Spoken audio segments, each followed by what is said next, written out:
नमस्कार मित्रों, कैसे हैं आप सब। आज हम फिर से एक बार मिले हैं एक नए विषय के साथ, एक नई उमंग के साथ और एक नए जोश के साथ। तो चलो शुरुआत करते हैं आज नए विषय की, अयोग व। आपको पता है, जैसा कि मैंने आपको अपनी पिछली वीडियो में ये बताया था, स्वर के बारे में, स्वर की परिभाषा के बारे में, स्वर की संख्या के बारे में और स्वर की मात्राओं के बारे में। तो एक उसमें से हमने अलग कैटेगरी करी थी, अंग और आहा, जिनको हमने किस में रख दिया था, अयोगवा में। तो आज मैं आपको अयोगवा के बारे में ही चर्चा करेंगे, मैं आपको बताऊंगी। तो चलो शुरुआत करते हैं। पहले हम सबसे पहले समझते हैं कि अयोगवा कहते किसे हैं। जैसा कि मित्रों आपको पता चल रहा है कि पहले अगर हम इस शब्द पे ध्यान दें तो आपको पता चल रहा है कि अ का अर्थ है नहीं, और योग का अर्थ है जोड़, और वा का अर्थ है साथ चलना।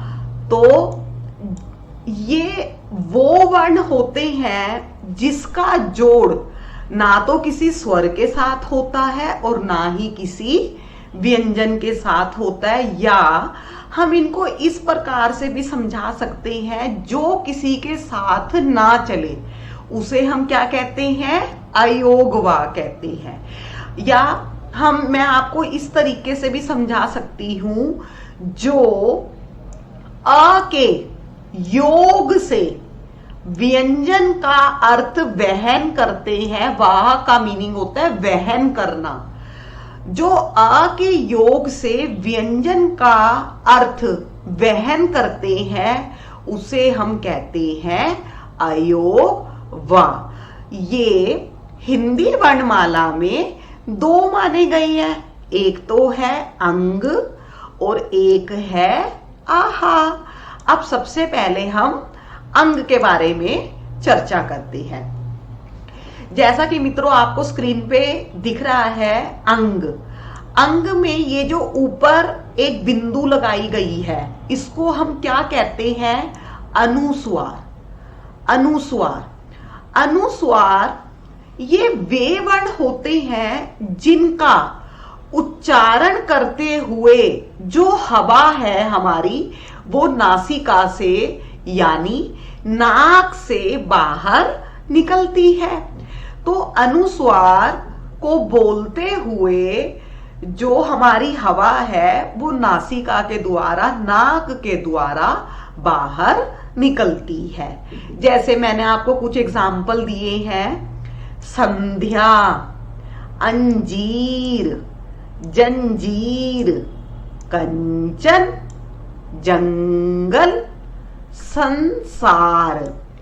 अगर आप मित्रों इसको बोल के देखो मेरे साथ, अंग, अगर आप ध्यान देंगे तो नाक में हमें इसकी आवाज, इसकी ध्वनि सुनाई देगी, अंग।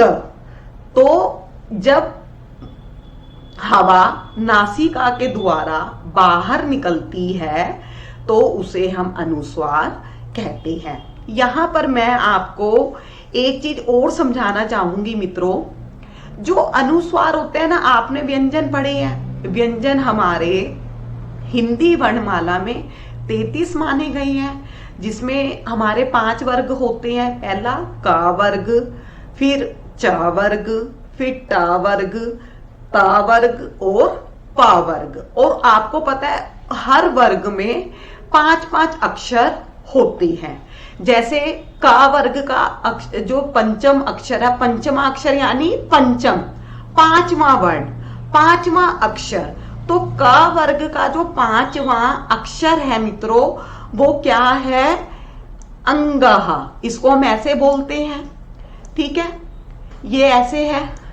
फिर च वर्ग का अगर हम कहते हैं तो क्या है, इया, जैसे ये हो गया इया। और टा वर्ग का पंचमाक्षर क्या है, अणा। और ता वर्ग का पंचम अक्षर कौन सा है, न, और पा वर्ग का पंचम अक्षर कौन सा है? म। ठीक है, तो अब आपको पता है, जैसे मैंने लिया गंगा, तो आपको पता है मित्रों, हम इसको ऐसे भी लिख सकते हैं, जैसे मैंने आपको ये ऐसे लिख के बताया, गंगा, ये ऐसे भी लिख सकते हैं। लेकिन जो आप ये देख रहे हैं कि ये जो पंचमा अक्षर है अंगः, ये किस में बदल गया? अनुस्वार में। अब ऐसे ही ये है चंचल, चंचल को हम कैसे लिख सकते हैं? चन, ये पंचमा अक्षर लिखा मैंने आपके सामने, और ये चन चल, है ना। अब ये जो पंचमा अक्षर है इसमें, ये किस में बदल गया? अनुस्वार में। अब ये है घंटा, अब घंटा को भी हम कैसे लिख सकते हैं? घन, घंटा। अब ये जो इसमें अण है पंचमा अक्षर, ये किस में बदल गया? अनुस्वार में बदल गया, है ना मित्रों। अब ये जैसे दंत है, इसमें भी हम जैसे लिखते हैं दंत, ये हम ऐसे लिख सकते हैं आधा ना लिखकर। तो ये भी जो पंचम अक्षर है न, ये किस में परिवर्तित हो गया? किस में बदल गया? अनुस्वार में। अब जैसे अम्ब, प वर्ग में, तो अम्ब में जब हम देखते हैं कई पुस्तकों में, तो ये कैसे भी लिखा हुआ होता है? ये ऐसे करके लिखा हुआ होता है। तो ये जो मां है, इसको मैंने किस में बदल दिया? अनुस्वार के अंदर।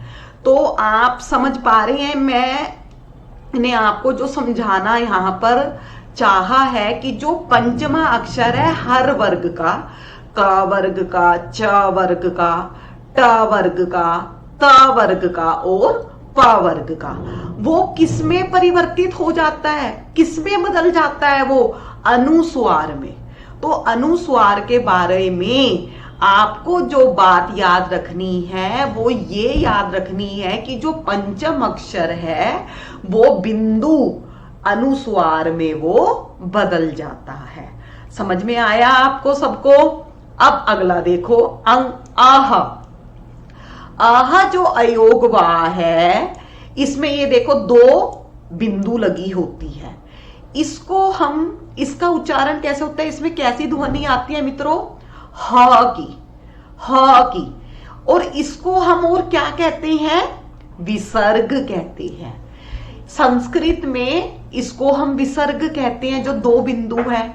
लेकिन हमने संस्कृत के व्याकरण से इसको हिंदी वर्णमाला में हमने ले लिया है, और इसका प्रयोग ह, अह, इसका प्रयोग किन में होता है? तत्सम शब्दों के अंदर।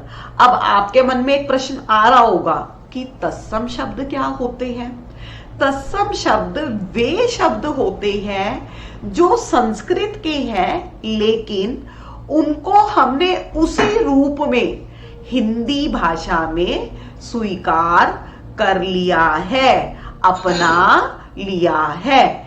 और आहा में जो इसका उच्चारण होता है, जब हम इसको बोलते हैं तो हवा जो है वो कंठ से, इसका उच्चारण कंठ से होता है। कंठ यानी गला। आप सब बोल के देखिए, आहा, तो गले, यहां कंठ से इसकी आवाज आपको सुनाई देगी। इसमें जब हम इसको बोलते हैं तो जो हवा है वो कंठ से निकलती है। जैसे मैंने आपको कुछ एग्जाम्पल दिए हैं, प्रातः, अतः, मयूरः और कपोतः। प्रातः यानी सुबह, अतः यानी इसलिए, मयूरः यानी मोर, और कपोतः यानी कबूतर। तो आज के इस पूरे सेशन में मित्रों हमने जो पूरी चर्चा करी, पहले हमने समझा कि अयोग वा किसे कहते हैं, अयोग वा की क्या परिभाषा है। ये वे वर्ण होते हैं, अगर मैं आपको शॉर्ट में बिल्कुल बताना चाहूं, जो आप एकदम से याद कर लोगे कि ये स्वर और व्यंजन की बीच की कड़ी का काम करते हैं। अगर आपके पास किसी भी एग्जाम में ये प्रश्न पूछ लिया जाए कि स्वर और व्यंजन के बीच की कड़ी को क्या कहते हैं, तो आप एकदम से आंसर करोगे अयोगवा। ये आप मित्रों कभी मत भूलना जीवन में। और ये दो होते हैं, अंग और आहा। ये आ के योग से व्यंजन का अर्थ वहन करते हैं।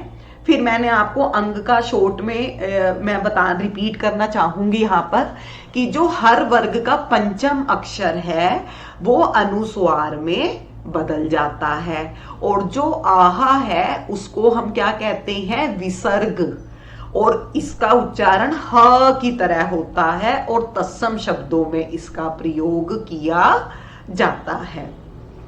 उम्मीद करती हूं मित्रों कि आपको मेरी ये वीडियो अच्छी लगी होगी और आप के मन में अयोगवा से संबंधित कोई भी प्रश्न है तो आप प्लीज मुझे कमेंट बॉक्स में लिखकर जरूर पूछिएगा।